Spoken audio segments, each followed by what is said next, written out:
best way to photograph your fruit, all the equipment that you're going to need, and creative inspiration to keep you going for days. So stay tuned.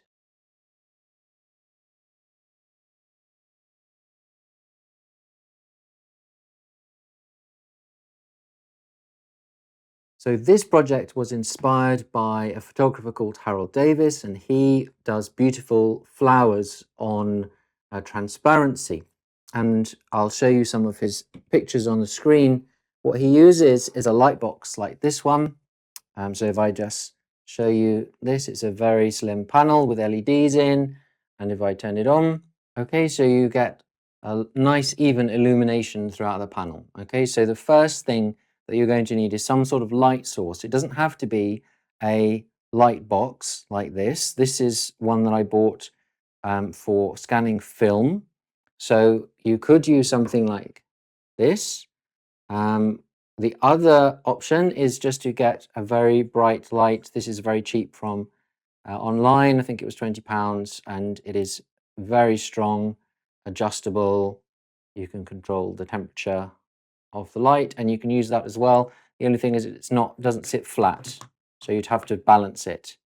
Okay, and it's good for smaller fruit and smaller items. If you want to do small flowers on this, this is much brighter actually than my light box. So you're going to need a light source. So I have my light source, and then you'll need a way to point your camera down onto the light source. So I have a copy stand for scanning film. You can use a tripod if the tripod lets you angle your camera directly underneath, directly down to the ground. Okay, so a light source, a copy stand or a tripod.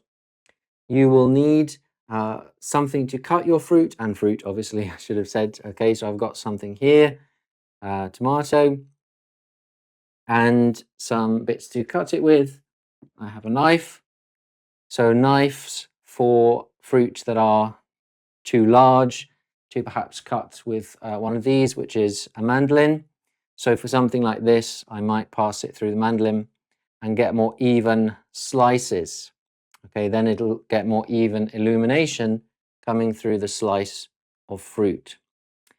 Sometimes with the knife, I found that if you don't do it in one nice clean motion, then you will get knife marks on your fruit slices, which will show up in the final photo. But all you really need is something to cut your fruit with, a copy stand or a tripod, something to let your camera look directly down onto your light source. Okay, and that can be a light box like this, or it can be another LED light like this one I've got. Okay, this one with its tripod. And of course, you can have fun stuff like this is a melon baller, which I use for some of my photos, towels to clean up with because it gets messy.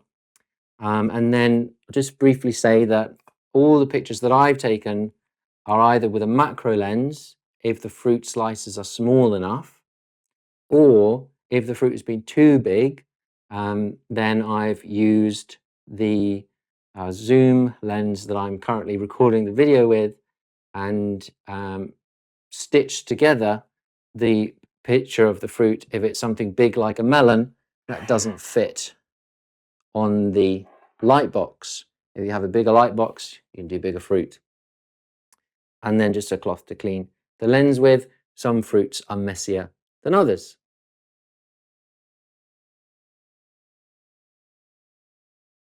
So what fruits can you use? I tested tons of fruits, citrus fruits, stone fruits, all sorts. Coconut was the worst. Do not try and buy a coconut and break it and do this.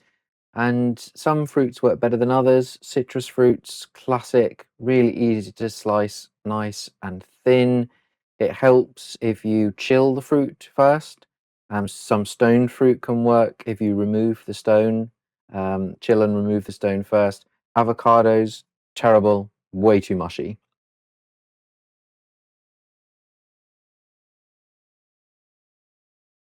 So you want to take your fruit and slice it with your knife or your mandolin and try and get nice, thin even slices, which you can see I failed to do here.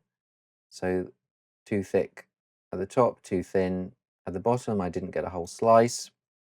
So once you have a slice, I place them directly onto my light box.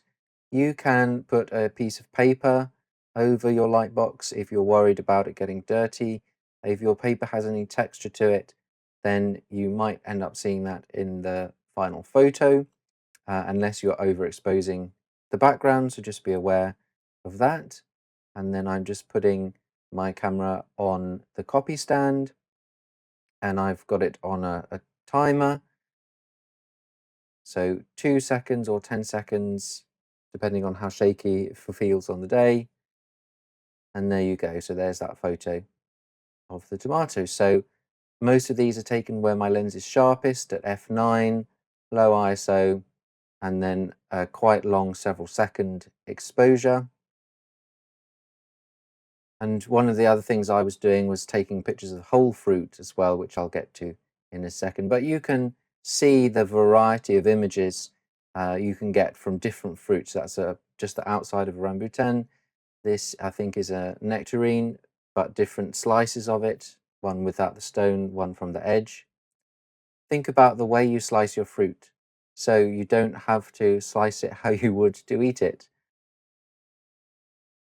And you can also use different parts of the fruit that perhaps you wouldn't eat. So these are the leaves of a pineapple. You can use the leaves of a physalis.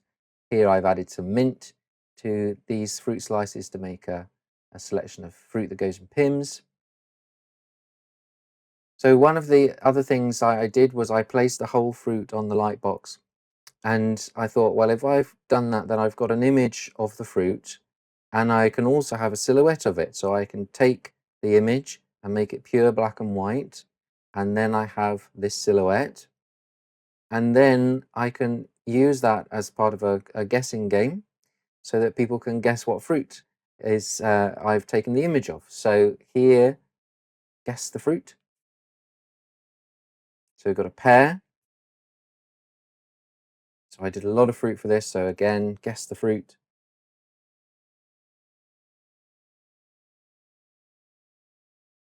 Cherries, it's rather an easy one. Then you get to fruits which are perhaps rounder in shape and then gets a little bit harder.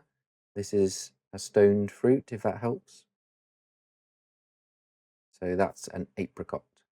Oh, so I decided to take these whole pictures and the silhouettes and turn this sort of like guessing game into a set of flashcards with the silhouette on one side and then the English and Greek on the back side. So I'm going to, I've got one set printed, going to give it to my nephew so that he can learn the names of all the fruit in Greek. So here I'm just putting together some of these flashcards, and you'll see the end result here. So fruit flashcards with English and Greek, and a bit of space at the bottom if you want to add anything else. Okay, the fruit cards are here. So let's have a look. Now that is cool. Box got a little squished, but it looks all good. Okay, let's have a look at the cards inside. We're gonna guess the orange first. These are much nicer than I thought they might turn out. The portocali. This one should be obvious. Grapes.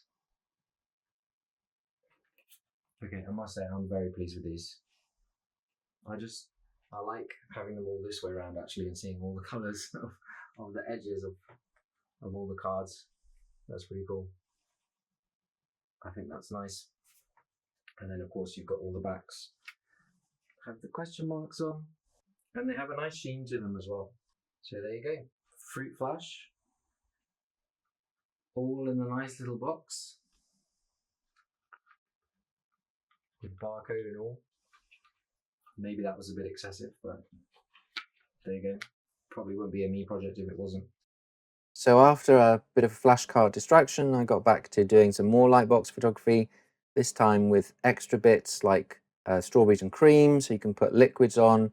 Just make sure that your lightbox doesn't get messy in the electronics. These are slices of dates, nicely backlit or golden. You can use the juices to make more abstract images.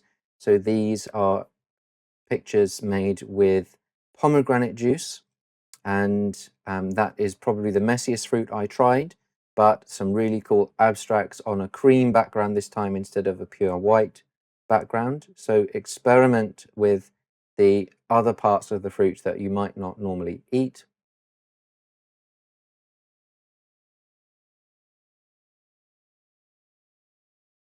So happy Lightbox photography, everyone.